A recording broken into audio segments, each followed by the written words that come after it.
नमस्कार। मेरा नाम डॉक्टर शिंजनी पांडे है और मैं मुंबई में स्थित गायनेकोलॉजिस्ट और लैप्रोस्कोपिक सर्जन हूँ। इस चैनल को शुरू करने का मुख्य उद्देश्य यह है कि हम कुछ ऐसे स्वास्थ्य संबंधी विषयों पर चर्चा करें जिन्हें स्त्रियां अपने जीवन में कहीं ना कहीं फेस करती हैं या जिनसे वे परेशान होती हैं। पिछले वीडियो में हमने इसी तरह की एक प्रॉब्लम का पहला चरण या पहला भाग डिस्कस किया था और ये टॉपिक है पीसीओडी का, यानी कि पॉलीसिस्टिक ओवेरियन डिजीज़ का। पिछले भाग में हमने ये देखा था कि पीसीओडी की प्रॉब्लम है क्या, इसके क्या कारण होते हैं, पेशेंट्स में इसके क्या सिम्टम्स दिखाई पड़ते हैं और इसको डायग्नोज करने के लिए क्या क्या जांचें या इन्वेस्टिगेशंस ज़रूरी हैं। आज हम देखेंगे कि पीसीओडी की प्रॉब्लम का ट्रीटमेंट या निवारण कैसे किया जा सकता है और हम कुछ ऐसे प्रश्नों का उत्तर भी देंगे जिन्हें पेशेंट्स अपने गायनेकोलॉजिस्ट के पास बहुत कॉमनली लेकर आते हैं। तो आइए पहले हम शुरू करते हैं। एक संक्षिप्त में रिवीजन या देखते हैं कि पिछली बार हमने क्या क्या डिस्कस किया था और उसके बाद हम ट्रीटमेंट और कुछ क्वेश्चन आंसर्स की ओर चलेंगे। तो पिछले चरण में यानी कि भाग 1 में हमने ये देखा था कि जो पीसीओडी की प्रॉब्लम है ये बहुत ही कॉमन एंडोक्राइन प्रॉब्लम है, यानी कि हॉर्मोन्स से रिलेटेड प्रॉब्लम है जो स्त्रियों को अफेक्ट कर सकती है। और हमने इसमें ये देखा था कि ये कोई एक पर्टिकुलर डिजीज़ नहीं है बल्कि काफ़ी सारे लक्षणों का एक ऐसा समूह है जिसे हम सिंड्रोम के नाम से जानते हैं। अच्छा, अब हमने ये देखा था कि ये लक्षण क्या हो सकते हैं, तो हमने इनको 3 कैटेगरीज़ में डिवाइड किया था। पहला और इम्पॉर्टेंट जो सिम्टम का समूह है वो है कि जो मासिक धर्म है यानी कि जो पीरियड्स हैं उनकी अनियमितता। तो अनियमितता का मतलब क्या होता है कि जो स्त्री पीसीओडी से ग्रसित होती है उसको रेगुलर साइकिल्स यानी रेगुलर तौर पर पीरियड्स नहीं आते, देर लेकर आते हैं। एक तरह से मान लीजिए तो साल भर में यदि 12 महीने हैं तो साल भर में 12 बार पीरियड आने के बदले 6 से 9 बार ही पीरियड आता है। कहने का तात्पर्य यह है कि समझ लीजिए एक 1.5 महीने से ऊपर के अंतराल पर करीब करीब पीरियड आता है। नॉर्मल पीरियड जो है स्त्रियों में एक 21 दिन से 35 दिन के बीच में आना चाहिए। अगर पीरियड हर बार 35 दिन से भी डिले होकर आता है तो फिर इसकी जांच करवानी ज़रूरी है। तो ये तो हो गया पहला लक्षण समूह, यानी कि पीरियड्स की अनियमितता। इसमें पीरियड्स डिले से आता है। कभी कभी तो जिनको ज़्यादा सीवियर डिजीज़ होती है उनको पीरियड खुद आता ही नहीं है, दवा लेनी पड़ती है और दवा लेकर ही पीरियड आता है। फिर दूसरा लक्षण समूह कुछ ऐसे हॉर्मोन्स का बॉडी में ज़्यादा होना जो नॉर्मली पुरुषों में ज़्यादा मात्रा में पाए जाते हैं और इनमें से इन सारे हार्मोन्स को रादर हम लोग एंड्रोजन्स के नाम से जानते हैं और इनमें से टेस्टोस्टेरोन का हार्मोन मोस्ट इम्पॉर्टेंट है। और क्योंकि इन लेडीज़ में ये एंड्रोजन्स या कह लीजिए टेस्टोस्टेरोन की वैल्यू ज़्यादा होती है जो कि एक नॉर्मल फीमेल या महिला के ब्लड में होनी चाहिए, उसकी वजह से शरीर में कुछ ऐसे लक्षण दिखते हैं जैसे कि अनचाहे बालों की ग्रोथ या एक्सेसिव हेयर लॉस होना, बालों का झड़ना, चेहरों पर मुहासे निकलना, इस तरह की प्रॉब्लम्स, या फिर जो बॉडी के फोल्ड एरियाज़ हैं जैसे गले का फोल्ड हो गया, बाह का फोल्ड हो गया, इन जगहों पर चमड़ी का कालापन। तो ये दूसरा लक्षण समूह है। पहला लक्षण समूह हमने देखा, दूसरा लक्षण समूह हमने देखा। तीसरा जो क्राइटेरिया है वो एक्चुअली एक सिम्टम नहीं है लेकिन डायग्नोसिस के लिए उसको भी लिया जाता है और वो है जब हम सोनोग्राफी कराते हैं एक पीसीओडी की महिला की, यानी जिसको पीसीओडी है, तो हम कुछ ऐसे सोनोग्राफी में ऐसे सिम्टम्स या चिन्ह देखते हैं जिनसे हमें पता चलता है कि ये ओवरी एक पीसीओ ओवरी है। इसमें हम अंदर कितने अंडों की काउंट है, जिसे हम हमारी भाषा में एंट्रल फॉलिकल काउंट बोलते हैं, वो देखते हैं। फिर ये देखते हैं कि ओवरी का पूरा पूरा साइज़ कितना है, और पीसीओडी की लेडीज़ में ओवरी का साइज़ 10 ml से ज़्यादा होता है। तो इस तरह के कुछ क्राइटेरिया हैं। अब इसमें 2-3 पहलू हैं जिन पर हमको ध्यान देना चाहिए।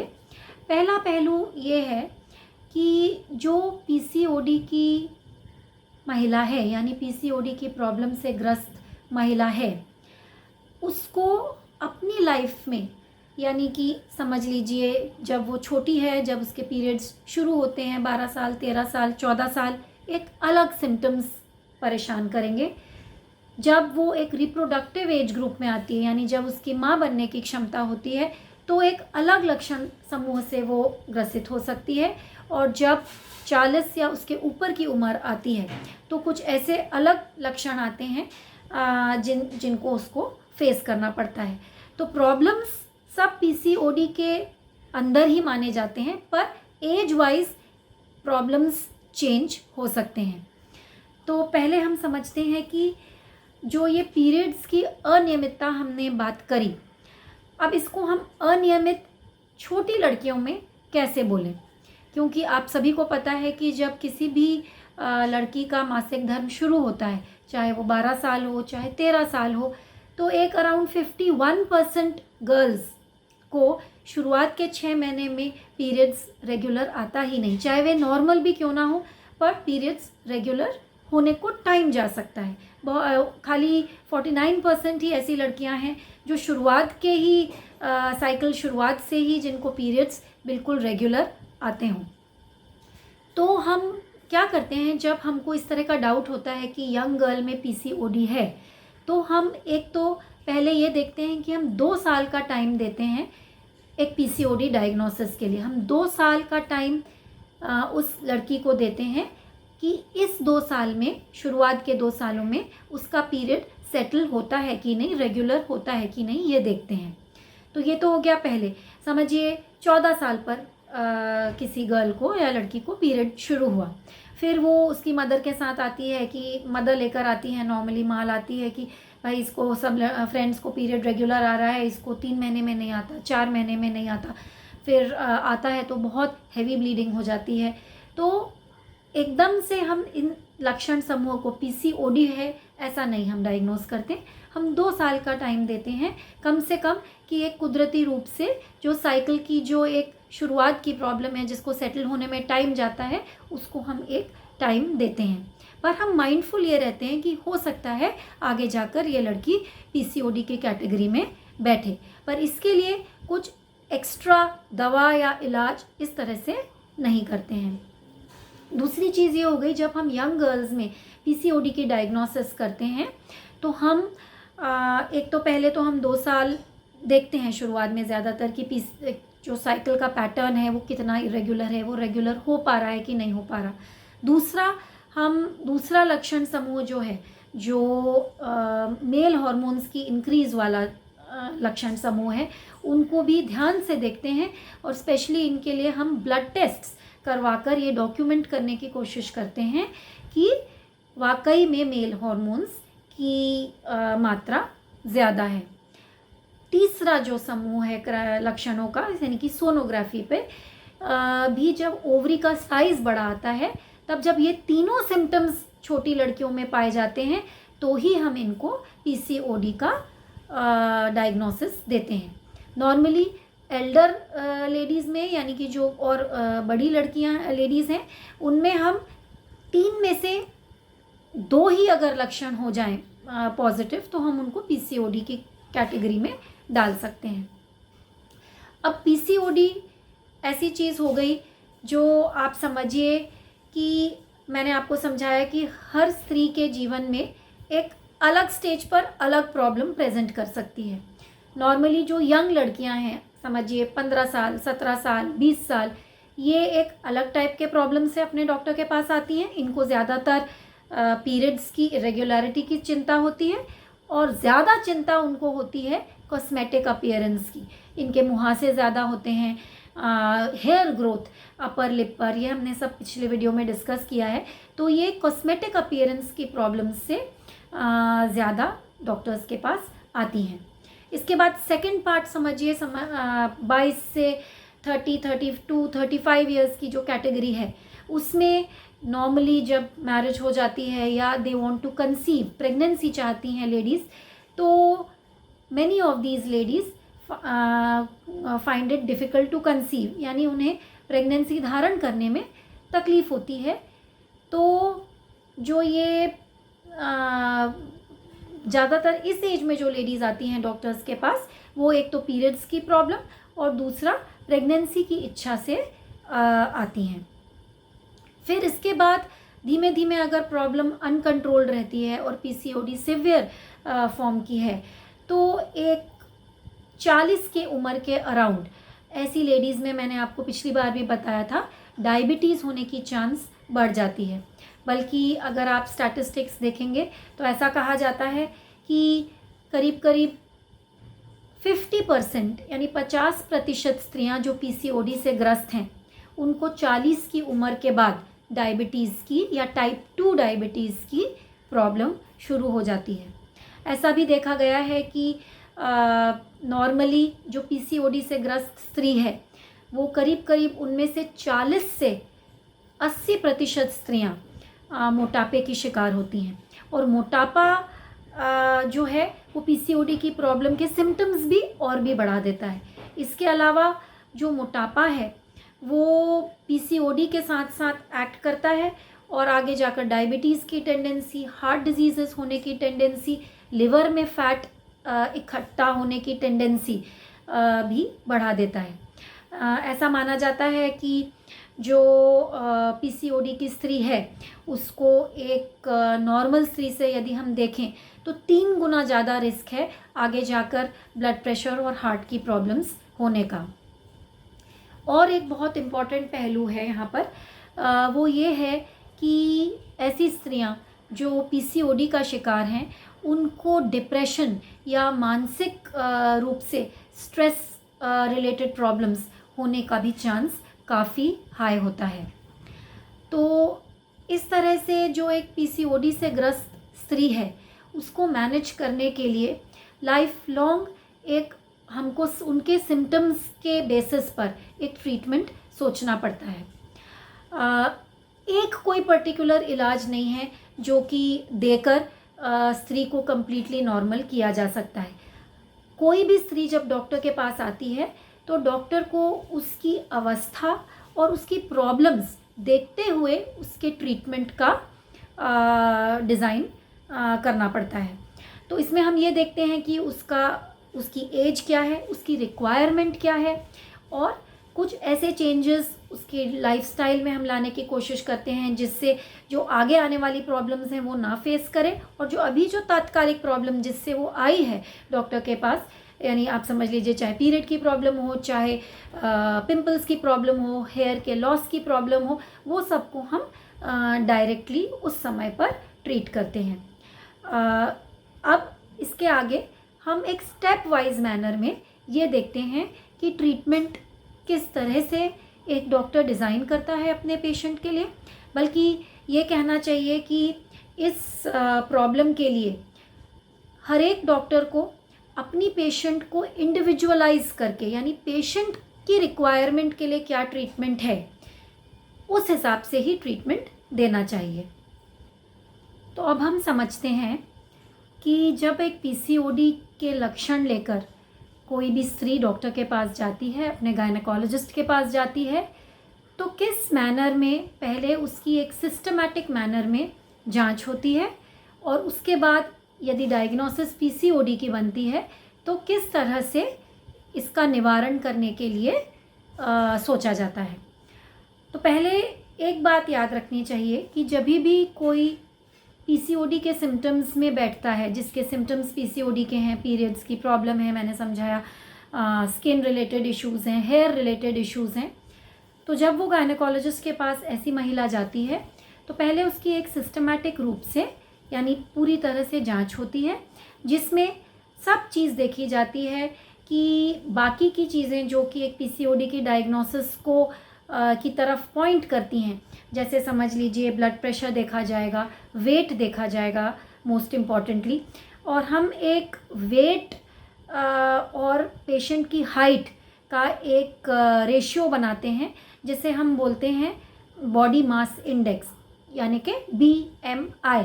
तो ये जो BMI की संख्या है ये 25 से कम है कि नहीं, 25 और 30 के बीच में है, या फिर 30 से 35 या फिर उससे भी आगे है। जितना ये BMI होता है ज़्यादा, उतना ज़्यादा आगे जाकर heart related problems, diabetes related problems, इन सब की चांस बढ़ जाती है। तो जब पेशेंट आता है तो उसका पूरा एग्जामिनेशन होता है, जिसमें कि मैंने समझाया आपको वेट और हाइट का एक तरह का रेशियो लिया जाता है जिसे BMI बोलते हैं, तो वो कैलकुलेट किया जाता है। कई बारी जो कमर के नीचे के भाग का जो घेरा है जिसे हम वेस्ट सरकमफ्रेंस बोलते हैं, वो भी नापा जाता है कहीं कहीं पर। और इसके अलावा हम बॉडी के हेयर डिस्ट्रीब्यूशन को देखकर उसकी भी एक तरह से संख्या में स्कोरिंग करते हैं कि कितना हेयर का डिस्ट्रीब्यूशन है, और जितना ज़्यादा है उस हिसाब से उसकी मात्रा, उस नंबर की मात्रा ज़्यादा दी जाती है। तो ये जब एक टोटल असेसमेंट पेशेंट का हो जाता है, उसके बाद हम उसको कैटेगराइज करते हैं कि उसको माइल्ड प्रॉब्लम है या फिर सिवियर प्रॉब्लम है, और उस हिसाब से उसकी आगे की ब्लड की जांचें भी लिख कर देते हैं। अब ब्लड की जांचें जहाँ तक सवाल है तो वो 2-3 टाइप की होती हैं। तो एक जांच तो होती है मेन, जिसमें हम ऐसे हॉर्मोन्स की मात्रा हम पता करने की कोशिश करते हैं जो कि मेल हॉर्मोन्स हैं, यानी जिन्हें हम एंड्रोजन्स बोलते हैं, या टेस्टोस्टेरोन की वैल्यू हम पेशेंट की पता करते हैं। इसमें भी हम एक पर्टिकुलर टाइम पर पता करते हैं। और इसमें मैं एक बात आपको बता दूं कि जब हम टेस्टोस्टेरोन की वैल्यू के लिए जांच लिखते हैं तो ये बहुत ज़रूरी होता है कि एक बहुत स्टैंडर्ड लेबोरेटरी से करी जाए, बिकॉज़ इसकी वैल्यू में नहीं तो बराबर मतलब पता ही नहीं चलती। नॉर्मली जो नॉर्मल लैब्स हैं वो टेस्टोस्टेरोन की वैल्यू एकदम प्रॉपरली डिटर्मिन नॉर्मली मेल्स में करते हैं, क्योंकि मेल्स में ये वैल्यू एकदम ज़्यादा होती है कंपेयर टू नॉर्मल फीमेल्स। तो नॉर्मल फीमेल्स में वैसे भी मात्रा कमी होती है, तो उसमें ज़रा सी गड़बड़ पता करने के लिए बहुत ही सेंसिटिव टेस्ट चाहिए होते हैं। तो इट इज़ वेरी इम्पॉर्टेंट कि डॉक्टर अपने पेशेंट को एक स्टैंडर्ड लैब पर भेजे जहाँ पर उसकी टेस्ट्स की वैल्यू विश्वसनीय हो और अच्छी तरह से टेस्ट किए जाएं। दूसरा है ये हार्मोन्स जो हमने देखे, इसके अलावा हम कई बार कुछ ऐसे फीमेल हार्मोन्स भी टेस्ट करते हैं, जिनमें से एक होता है AMH। तो इसकी मात्रा भी PCOD के पेशेंट्स में बढ़ी हुई होती है। कई बार कुछ और हार्मोन्स हैं जिन्हें LH, FSH किया जाता है, उनकी भी ज़रूरत पड़ती है। इसके अलावा थायराइड के हार्मोन्स भी पीरियड्स में अनियमितता कर सकते हैं, वेट गेन करवा सकते हैं, तो उनका भी संतुलन देखना ज़रूरी होता है। और एक और हार्मोन है जिसे प्रोलैक्टिन नाम से जाना जाता है, ये भी कई बार PCO में थोड़ा ज़्यादा हो सकता है, या फिर किसी और कारण से यदि ज़्यादा है तो पीरियड्स की अनियमितता या डिलेड पीरियड्स या पीरियड की एब्सेंस हो सकती है। तो ये तो हो गए हार्मोन्स की जांच। तो अभी तक हमने क्या देखा, एक पहले क्लिनिकल तौर पे, यानी क्लिनिक में जब आप डॉक्टर के जाएंगे तो वो कुछ चीज़ें या कुछ पैरामीटर्स देखेगी और उस हिसाब से मेंटली आपको PCOD की कैटेगरी में किस कैटेगरी में पेशेंट बैठता है वो डायग्नोज करेगी। सेकेंड पार्ट हमने क्या देखा कि कुछ ऐसे टेस्ट्स कराए जाएंगे जिनमें हार्मोन्स का जो असंतुलन है उनको मापा जाएगा। थर्ड कैटेगरी में सोनोग्राफी आती है। तो सोनोग्राफी में ये देखा जाता है कि कितने साइज़ की ओवरी है, यानी ओवरी का वॉल्यूम कितना ज़्यादा है, उस हिसाब से कैटेगराइज करते हैं। और एक दूसरा तरीका होता है सोनोग्राफी में देखने का कि कितने अपरिपक्व अंडे या अंडबीज, जिनको हम फॉलिकल्स बोलते हैं, वो ओवरी में दिख रहे हैं। इसको हम एंट्रल फॉलिकल काउंट बोलते हैं। इसका भी एक क्राइटेरिया होता है 12 या 12 से ज़्यादा। इतना डिटेल बहुत ज़रूरी नहीं है, फिर भी ये मालूम होना ज़रूरी है कि सोनोग्राफी एक इम्पॉर्टेंट क्राइटेरिया है डायग्नोसिस के लिए, और कई बार इसको करा जाता है। अच्छा, एक बात छोटी लड़कियों की मैं कर दूं। अगर छोटी लड़कियों में पीसीओडी डायग्नोज हो रहा है, यानी 17 साल 18 साल, तो जब हम सोनोग्राफी कराते हैं तो फिर ये क्राइटेरिया थोड़े से शिफ्ट हो जाते हैं, क्योंकि छोटी लड़कियों में जो अपरिपक्व अंडे हैं वो ज़्यादा होना नॉर्मल है। तो फिर कई बार हम ये क्राइटेरिया छोटी लड़कियों के लिए जब हम जज करते हैं तो हम शिफ्ट करते हैं। अच्छा, अब ये हो गई सोनोग्राफी की बात। अब इसके अलावा हम कुछ और स्पेशल जांचें ऐसी भी कराते हैं यदि हमको डाउट होता है कि मोटापा काफ़ी है और ये स्त्री जो है आगे जाकर डायबिटीज़ की शिकार हो सकती है, इसको हार्ट प्रॉब्लम्स होने का चांस ज़्यादा है, तो हम शुगर की स्पेशल टेस्टिंग करते हैं, जिसमें हम एक टेस्ट होता है जिसे कहते हैं फास्टिंग इंसुलिन, तो वो भी हम चेक करते हैं। और एक होता है जिसमें हम ग्लूकोज खिलाकर 2 घंटे बाद ब्लड की वैल्यूज़ देखते हैं, जिसे हम ग्लूकोज टॉलरेंस टेस्ट कहते हैं। तो ये टेस्ट भी कई बार हमको संकेत देता है कि इसमें जो थोड़ी सी गड़बड़ी है, यानी अगर पकड़ी जाए तो ये हमको संकेत देता है कि आगे जाकर इन महिला को डायबिटीज़ होने का चांस हाई है, तो टाइम पर ही इसका निवारण ज़रूरी है। तो ये तो हो गई पूरे तरह की टेस्ट्स की जानकारी। इसके अलावा भी कई बार और स्पेशल टेस्ट्स लगते हैं जिनमें बहुत मोटापा है, जिनका समझिए ब्लड प्रेशर वगैरह भी आउट ऑफ रेंज दिखाई पड़ रहा है।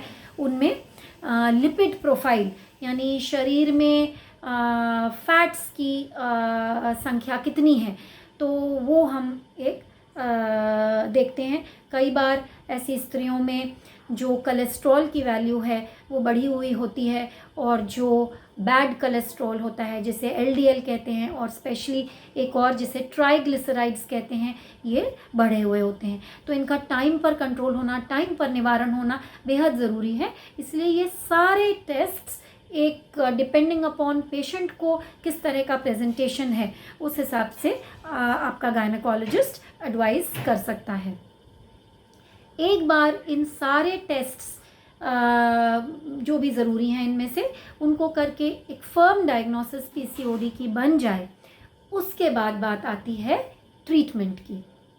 तो अब ट्रीटमेंट मैंने बहुत बार पहले बता दिया है, डिपेंड करता है कि पेशेंट की लाइफ में स्टेज क्या है, अवस्था क्या है, उसकी रिक्वायरमेंट क्या है, और एक जनरल ट्रीटमेंट ये करने की कोशिश करता है कि डिज़ीज़ आगे बढ़ती ना जाए, और इसके आगे जाकर जो प्रॉब्लम्स हैं जैसे कि डायबिटीज़, लिवर में इसका दुष्प्रभाव पड़ना, फैटी लिवर जिसे कहते हैं वो होना, हार्ट रिलेटेड प्रॉब्लम्स होना, और आगे जाकर मानसिक प्रॉब्लम्स यानी stress related, depression related problems ना हो, इन सब चीज़ों को हम एक आगे जाकर प्रिवेंट करने की कोशिश करते हैं। इसके अलावा एक बहुत बेहद ज़रूरी बात बता दूं कि ये भी देखा जाता है कि जो स्त्रियां लाइफ लॉन्ग पीसीओडी या स्पेशली सिवियर पीसीओडी से ग्रस्त हैं, और जिनमें स्पेशली मोटापे की भी प्रॉब्लम है, उनमें गर्भाशय के कैंसर की, जिसे हम एंडोमेट्रियल कैंसर बोलते हैं, इसकी संभावना भी 3 गुना बढ़ जाती है। तो आगे जाकर इस तरह से ये प्रॉब्लम ना आए, उसके लिए भी हम ट्रीटमेंट देने की कोशिश करते हैं। तो चलिए इसके बाद देखते हैं एक अवस्था अनुसार क्या ट्रीटमेंट दिया जाएगा, और एक जनरल गाइडलाइन भी देखते हैं कि कोई भी पीसीओडी का मरीज़ हो या पीसीओडी से शिकार हो तो उसको क्या एक लाइफ में जनरल मॉडिफिकेशंस करने चाहिए। तो अब आते हैं ट्रीटमेंट पर। तो जहाँ तक इस कंडीशन के निवारण का सवाल है, हम इसको 2 भागों में देखते हैं। पहला भाग ये है कि ऐसे कौन से चेंजेस करे जा सकते हैं जो ट्रीटमेंट में एज ऑफ मेडिकल ट्रीटमेंट ना हो, पर लाइफस्टाइल चेंजेस क्या हों जिन्हें हम अपना सकते हैं, जिससे ये डिज़ीज़ आगे प्रोग्रेसिव ना बने। तो इसमें पहला और सबसे इम्पॉर्टेंट ट्रीटमेंट है वेट का कंट्रोल। पहले ही बताया है मैंने, 40 से 80% स्त्रियां जो पीसीओडी से ग्रस्त हैं उनका वेट ज़्यादा होता है। तो वेट को एक कंट्रोल में लाना बहुत ही अनिवार्य है। इसके लिए 2 चीज़ें करी जाती हैं। पहला, रेगुलर एक्सरसाइज, दूसरा डाइट में चेंजेस। तो रेगुलर एक्सरसाइज की जहाँ तक बात है, एक्सरसाइज का इतना अच्छा प्रभाव पड़ता है पीसीओडी पर कि आप समझिए, यदि पीसीओडी का पेशेंट एक रेगुलर एक्सरसाइज करता है तो रेगुलर एक्सरसाइज भले ही वेट ना कम हो, पर केवल एक्सरसाइज करने की वजह से जो इंसुलिन की प्रॉब्लम है, यानी इंसुलिन रेजिस्टेंस की प्रॉब्लम है, वो अपने आप ही कम हो जाती है। तो ये तो हो गया पहला अच्छा असर रेगुलर एक्सरसाइज करने का।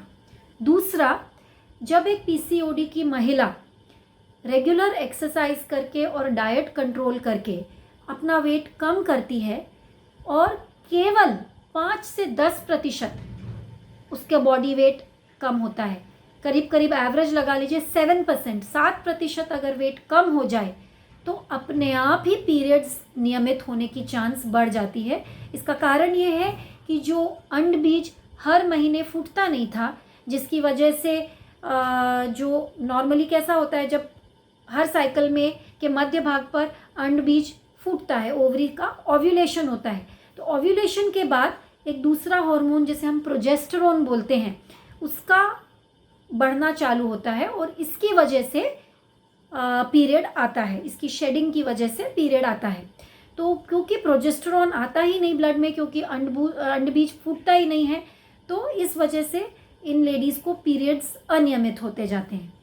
यदि एक्सरसाइज से वेट लॉस हो जाए तो अपने आप ही ओव्यूलेशन की चांस, स्पॉन्टेनियस ओव्यूलेशन की चांस बढ़ जाती है और पीरियड रेगुलर होने लगता है। बल्कि ऐसा कहा जाता है कि यदि 5 to 10%, approximately 7% weight loss lady achieve कर ले तो अंडबीज रेगुलर फूटकर अपने आप ही उसके प्रेगनेंसी होने के चांस भी बढ़ जाते हैं।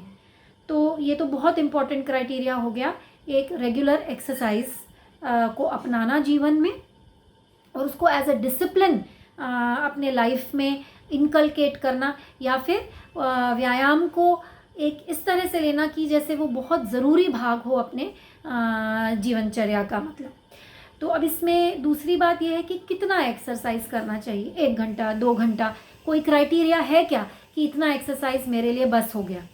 तो देखिए, ये फिर बड़ा डिफ़िकल्ट क्वेश्चन है आंसर करना, लेकिन एक एवरेज तौर पर अगर बात करी जाए तो 150 मिनट्स पर वीक, यानी एक सप्ताह में कम से कम, मैं कम से कम की बात कर रही हूँ, एक सप्ताह में कम से कम 150 मिनट की एक्सरसाइज ज़रूरी है। एक्सरसाइज कौन से कैटेगरी की होनी चाहिए? ब्रिस्क वॉकिंग कैटेगरी की, यानी तेज़ी से चलने वाली जो एक लेवल की एक्सरसाइज है वो होनी चाहिए।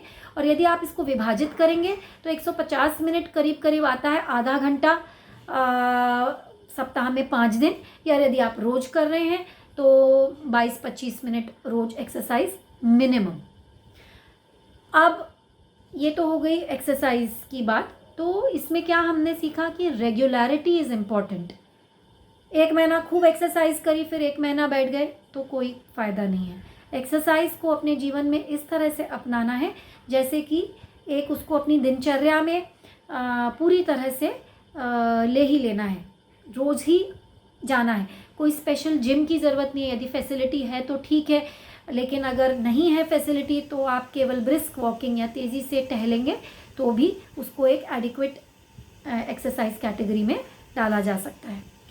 अब दूसरी बात ये होती है कि कई बार ऐसा होता है कि जो जिन स्त्रियों को मोटापे की प्रॉब्लम है, अब उनमें जो बहुत मोटी नहीं है, यानी जिनका BMI कर लीजिए आप, मान लीजिए बॉडी मास इंडेक्स जो है 25 से 27 के बीच में है, तो उनको तो एक्सरसाइज और डाइट कंट्रोल करके काफ़ी फ़ायदा हो जाता है। लेकिन यदि बहुत हाई BMI है, यानी मोटापा इतना ज़्यादा है कि एक्सरसाइज करना भी पेशेंट के लिए प्रॉब्लम है, तो फिर कई बार हमको कुछ ऐसी मेडिसिन्स देनी पड़ती हैं जो वेट लॉस में हेल्प करें।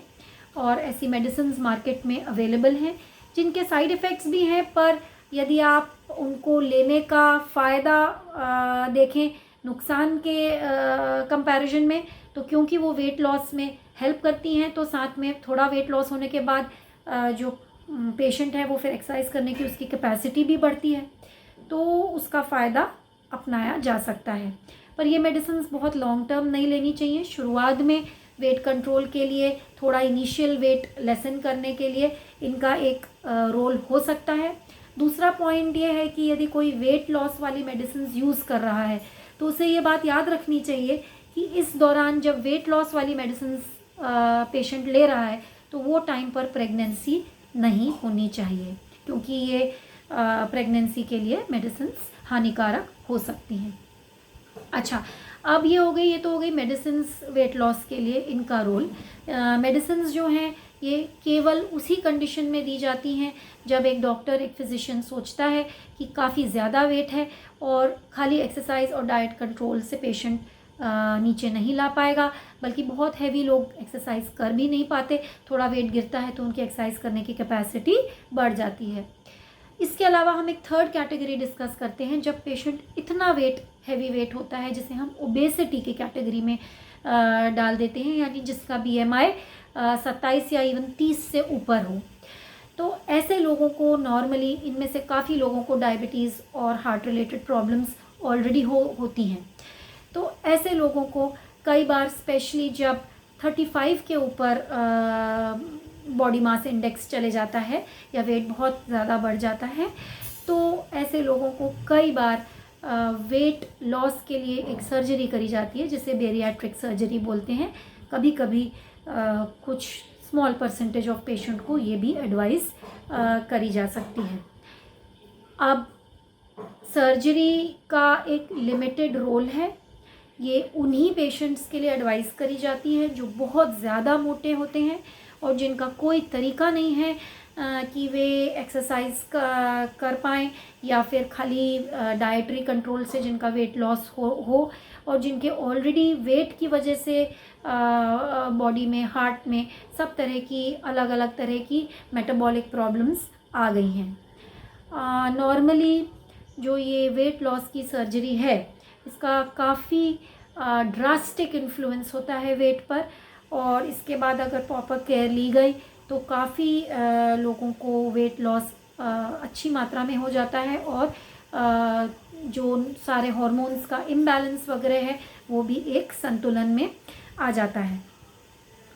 अब एक और पहलू हम देख लें कि जो स्त्रियां वेट लॉस की सर्जरी के लिए जाती हैं, यानी जिनका इतना ज़्यादा वेट होता है कि सर्जरी की नौबत आ ही जाती है और करवानी पड़ती है, तो उनको हम जनरली ये एडवाइस करते हैं कि वे आगे जाकर वेट लॉस की सर्जरी के बाद जब वेट कंट्रोल में आ जाए तो करीब करीब 1 से 4 साल तक प्रेगनेंसी ना अटेम्प्ट करें, क्योंकि वेट लॉस की सर्जरी का एक मेजर डिसएडवांटेज ये है कि बॉडी में बहुत सारी न्यूट्रिशनल प्रॉब्लम्स को सेटल होने में टाइम लगता है। तो पहले हम ये देख लेते हैं कि न्यूट्रिशनल प्रॉब्लम्स सेटल्ड हैं, उसके शरीर में इतना पोषण है कि आगे जाकर प्रेगनेंसी धारण करने के बाद बच्चे को पोषण बराबर मिल पाएगा, तभी हम प्रेगनेंसी अलाउ करते हैं। तो ये हो गई एक्सरसाइज, वेट लॉस का पहलू। अब हम एक छोटा सा पहलू देख लेते हैं कि दूसरा क्या चेंज लाइफस्टाइल मॉडिफिकेशन में आता है। तो उसमें एक सेकंड इम्पॉर्टेंट पार्ट है डाइट का। तो डाइट तो ऐसा है कि उस पर डिस्कशन इसमें बहुत बड़ा हो जाएगा, पर एक जनरल क्राइटेरिया अगर आप देखेंगे तो एक हेल्दी डाइट फॉलो करनी चाहिए। और ऐसा कहा जाता है कि जो पेशेंट कैलोरी ले रहा है, जितना अमाउंट ऑफ किलो कैलोरीज ले रहा है, उससे एक 500 किलो कैलोरी कम कर देना चाहिए डाइट में। डाइट क्या लेनी चाहिए ये तो डाइटिशियन ज़्यादा बेटर डिज़ाइन, जिनको तकलीफ़ होती है खुद की डाइट डिज़ाइन करने में, उनको डाइटिशियन की हेल्प ले लेनी चाहिए शुरुआत में। वैसे एक ब्रॉड कैटेगरी में देखा जाए तो जो खाने के ऐसे पदार्थ हैं जिनसे शुगर लेवल एकदम बढ़ जाए ब्लड में, जैसे कि प्योर शुगर, जो वाइट शुगर होती है, ऐसी सब चीज़ें डाइट में कम कर देनी चाहिए, हो सके तो अवॉइड कर देनी चाहिए। तो ऐसी डाइट जिसे हम हमारी मेडिकल भाषा में बोलते हैं लो ग्लाइसीमिक इंडेक्स की डाइट, वो हमको अपनानी चाहिए। यानी ऐसे हमको खाद्य पदार्थ लेने चाहिए जो धीमे धीमे बॉडी डाइजेस्ट करे और जिनसे बॉडी में जो ग्लूकोज का लेवल है वो धीमे धीमे बढ़े और बजाय के एकदम से ग्लूकोज का लेवल राइज करे। तो ऐसे कौन से खाद्य पदार्थ होते हैं?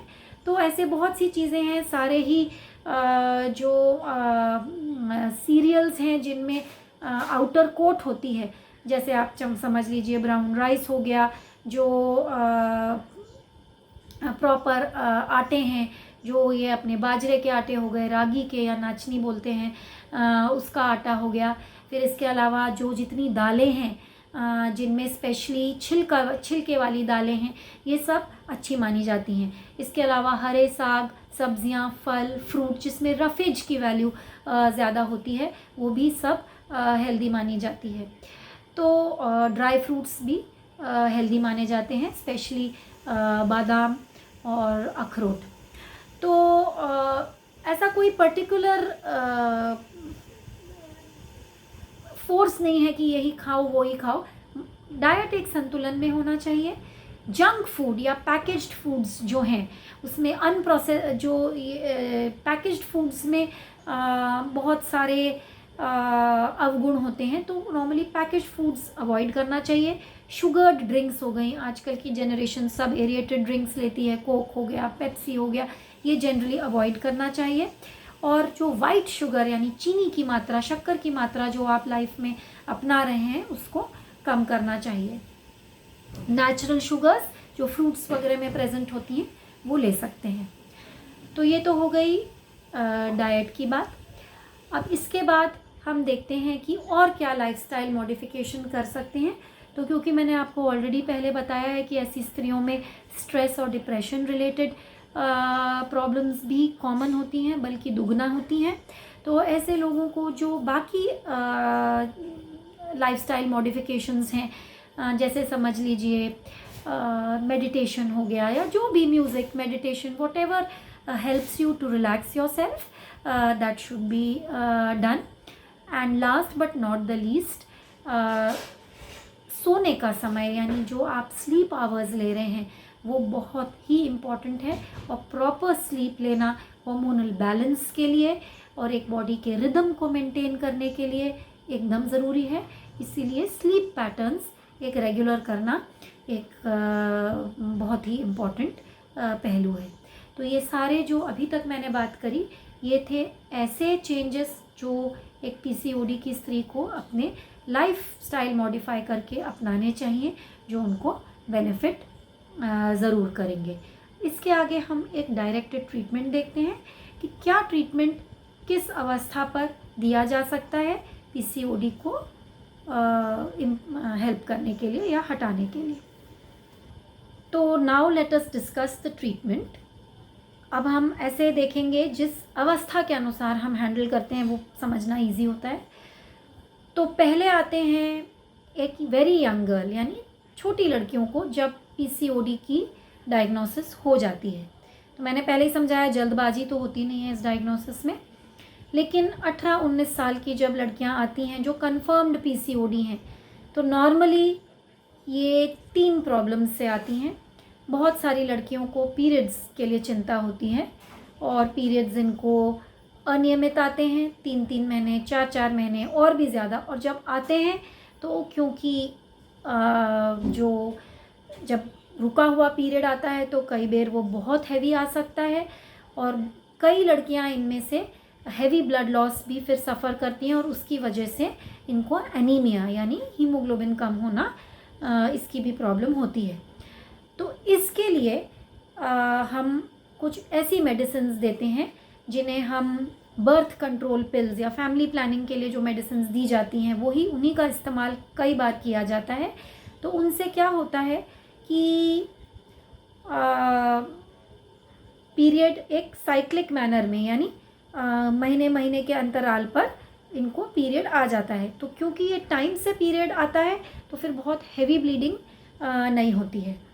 इनमें से कुछ ऐसी मेडिसिन्स हैं जो कि स्पेशल जिनमें एक सिप्रोटेरॉन एसीटेट करके एक मेडिसिन होती है, मिली हुई होती है। तो जिन लड़कियों में जो हेयर लॉस या एक्सेसिव हेयर ग्रोथ की प्रॉब्लम है, एक्ने की प्रॉब्लम है, पिंपल्स की प्रॉब्लम है, तो हम उनको वो वाला कॉम्बिनेशन भी दे सकते हैं।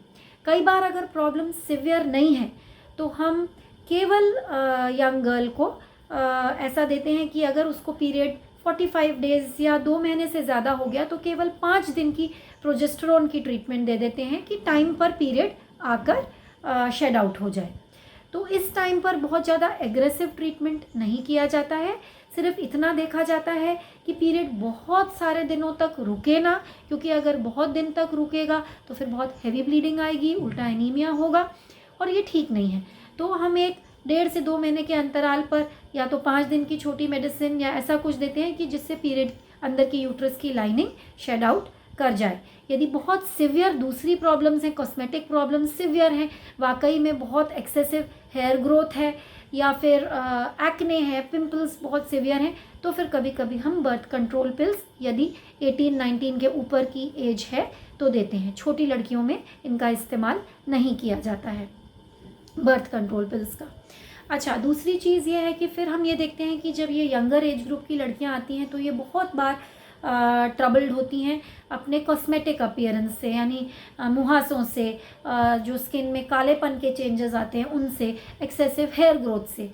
तो फिर इनके लिए एक डायरेक्टेड ट्रीटमेंट किया जाता है। हेयर जो ग्रोथ है, जो अनचाहे बालों की अगर मात्रा बहुत ज़्यादा है तो फिर उसके लिए कुछ स्पेशल मेडिसिन्स भी आती हैं और मेडिसिन्स का इस्तेमाल करा जा सकता है, हालांकि बहुत ज़्यादा लंबे टाइम तक इट इज़ नॉट प्रेफर्ड। और कई बार हमको कॉस्मेटिक ट्रीटमेंट के लिए भी एडवाइस करना पड़ता है अगर लड़की बहुत परेशान है अपने एक्सेसिव हेयर ग्रोथ से। तो आजकल बहुत ऑप्शंस अवेलेबल हैं, जिनमें से कॉस्मेटिक ट्रीटमेंट में इलेक्ट्रोलिसिस का ट्रीटमेंट या इवन लेज़र से हेयर ग्रोथ को रिमूव करना, वो भी एक ऑप्शन सब जगह आजकल अवेलेबल है।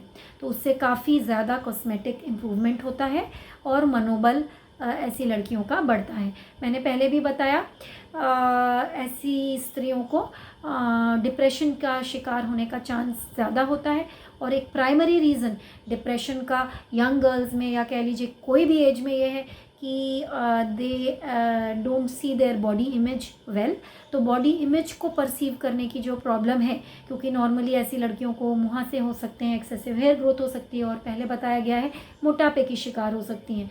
तो नॉर्मली सोसाइटी में जो एक बॉडी इमेज की बात जब आती है कि एक पर्टिकुलर टाइप की स्लिम ट्रिम अवस्था वाली लड़कियों को बेटर माना जाता है या वॉट एवर, तो दैट बॉडी इमेज से डिस्टर्ब होकर बहुत सारी लड़कियां डिप्रेशन की शिकार भी हो सकती हैं। They don't feel good about themselves. So इसका मेन मैंने बताया, एक तो लाइफस्टाइल मॉडिफिकेशन है। You have to counsel the patient. बार बार पेशेंट को बहुत स्ट्रॉन्ग काउंसलिंग करनी पड़ती है कि exercise and dietary management should be a part and parcel of her life. And if this is done, अगर ये अच्छी तरह से फॉलो करा गया तो आगे जाकर बहुत सारी प्रॉब्लम्स से छुटकारा मिल सकता है। और इसके अलावा जो कॉस्मेटिक ट्रीटमेंट वगैरह लगता है यंग लड़कियों में, वो करवा कर हम एक टोटल तरीके से उसको ट्रीट कर सकते हैं। सेकंड कैटेगरी पर आते हैं। सेकंड कैटेगरी कौन सी है? जो एक रिप्रोडक्टिव एज ग्रुप में आती है, यानी कि जब स्त्रियां माँ बनना चाहती हैं तो जो उनके इनफर्टिलिटी रिलेटेड प्रॉब्लम्स होते हैं कि उनको बच्चा चाहिए, प्रेगनेंसी चाहिए, तो उसके लिए क्या किया जाता है। तो उसके लिए बेसिकली बहुत सारे अच्छे ट्रीटमेंट्स अवेलेबल हैं।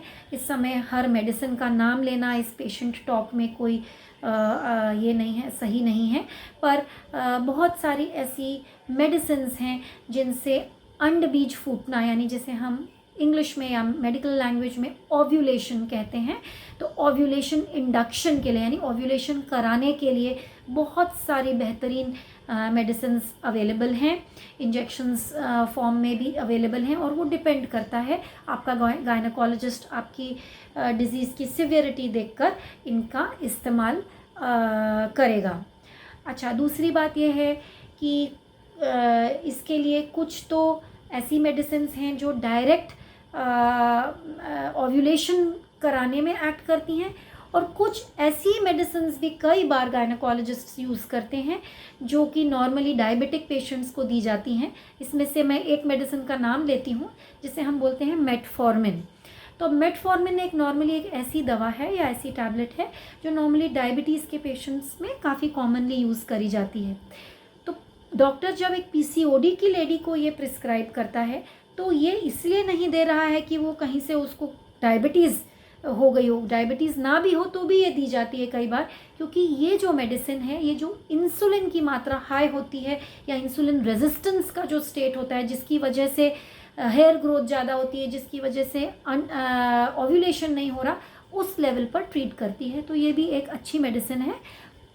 तो अब हम एक लास्ट में देखते हैं कुछ ऐसे क्वेश्चंस जो कि पेशेंट्स बहुत बार आकर मुझसे पूछते हैं। तो इनमें से हम 3-4 क्वेश्चंस जो कि ऑलमोस्ट एवरी अदर पेशेंट आकर पूछता है उनका हम एक इजी आंसर देने की कोशिश करते हैं।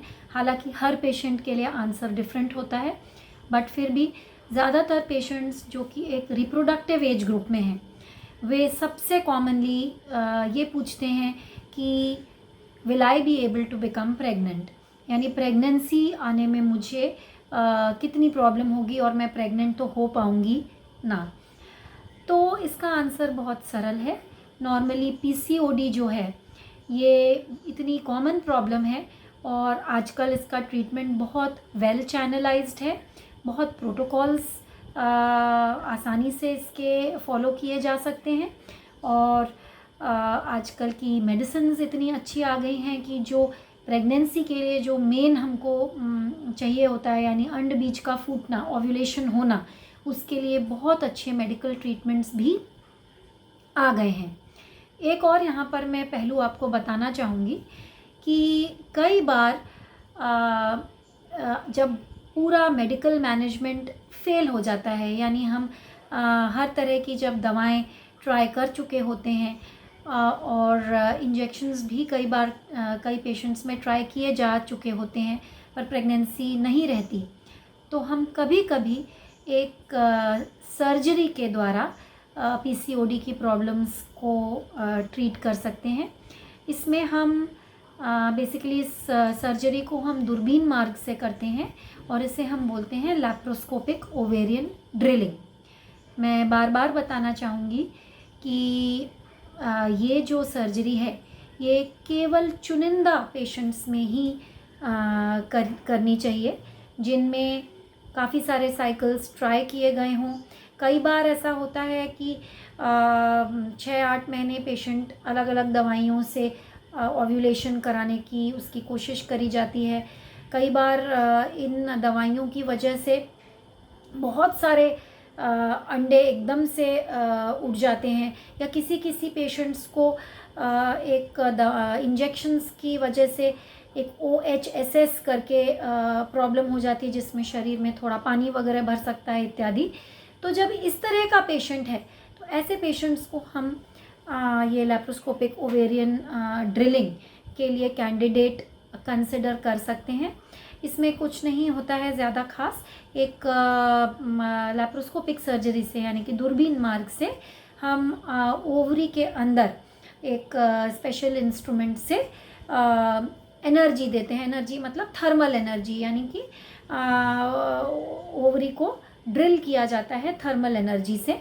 और जो भी सर्जन ये कर रहा है, गायनेकोलॉजिस्ट कर रहा है, वो जो ओवरी में जो छेद करता है एनर्जी डाल के, उससे जो अंदर का जो हार्मोन्स का असंतुलन है जिसकी वजह से मेल हार्मोन्स ज़्यादा हैं वो इम्प्रूव होता है। और ऐसा पाया गया है कि ऐसी महिलाएं फिर सर्जरी के बाद करीब करीब 60 to 70% महिलाओं को अंडबीज फूटना स्पॉन्टेनियसली शुरू हो जाता है।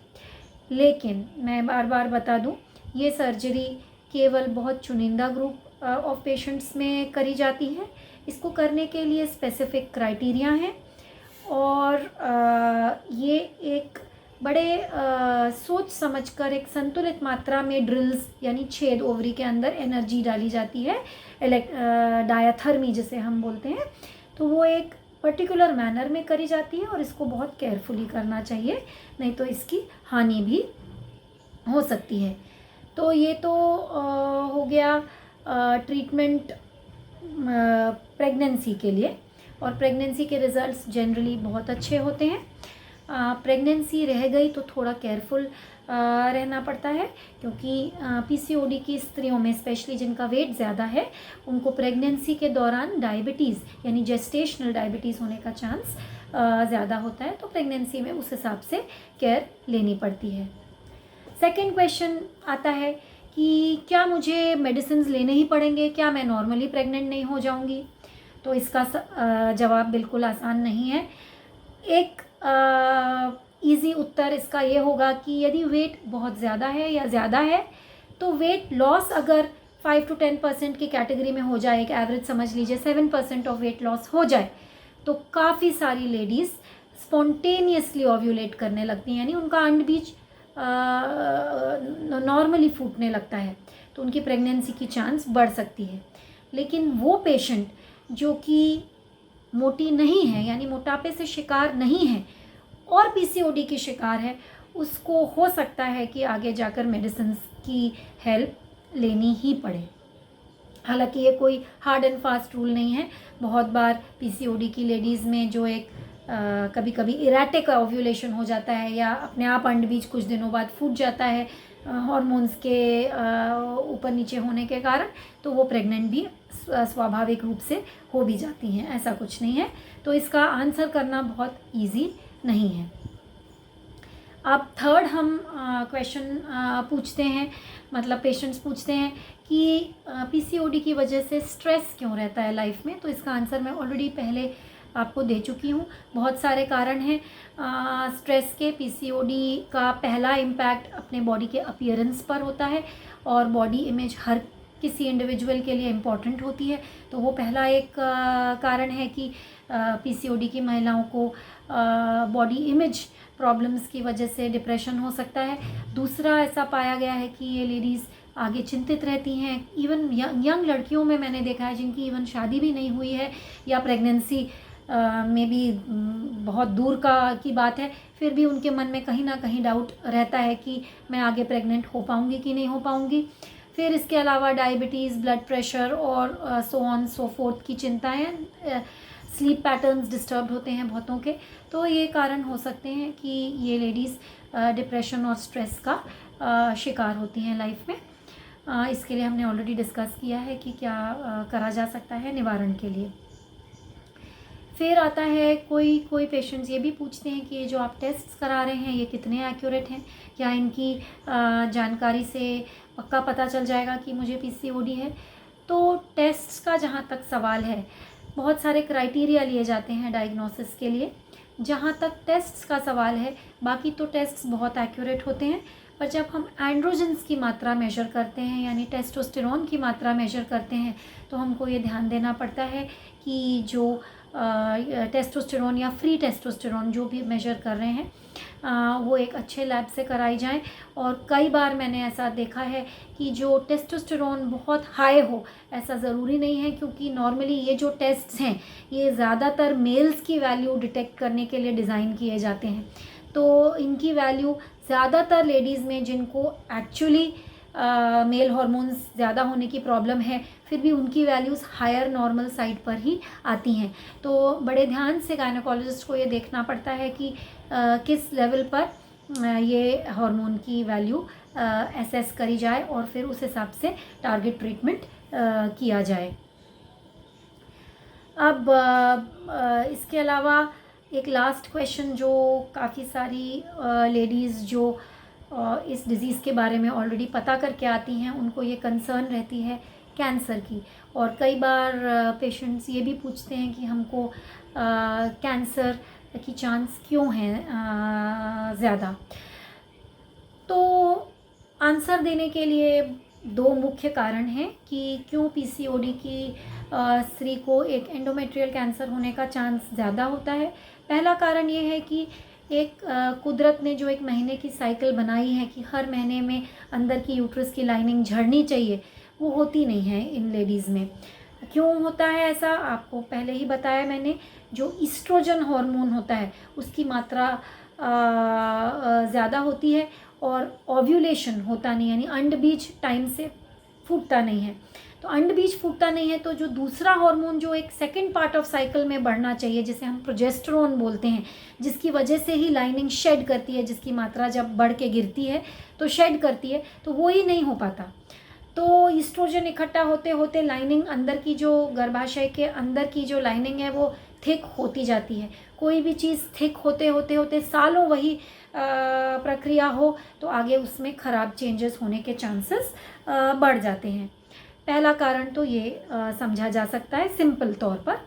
दूसरा कारण ये होता है कि इंसुलिन की वजह से, जो एक इंसुलिन की मात्रा हाई है ब्लड में, इन स्त्रियों को नॉर्मली हाइपर इंसुलिनीमिया होता है।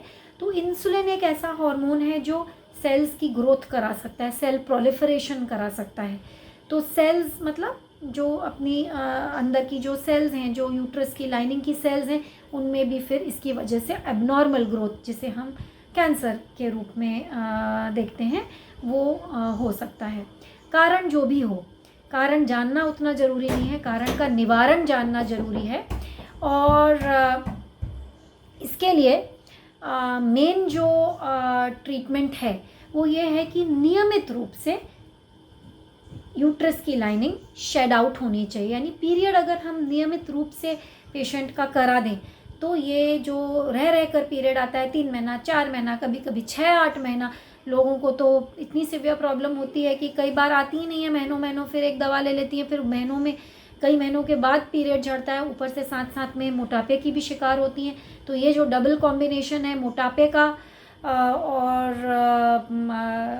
डिलेड पीरियड्स का, इससे कैंसर का चांस बढ़ता है। तो हम ऐसी स्त्रियों को टाइमली पीरियड आ जाए और पीरियड ज़्यादा दिन इकट्ठा ना हो, और साथ में एक्सरसाइज और वेट लॉस का बैलेंस करवाकर आगे के लिए प्रिवेंटिव अप्रोच कर सकते हैं।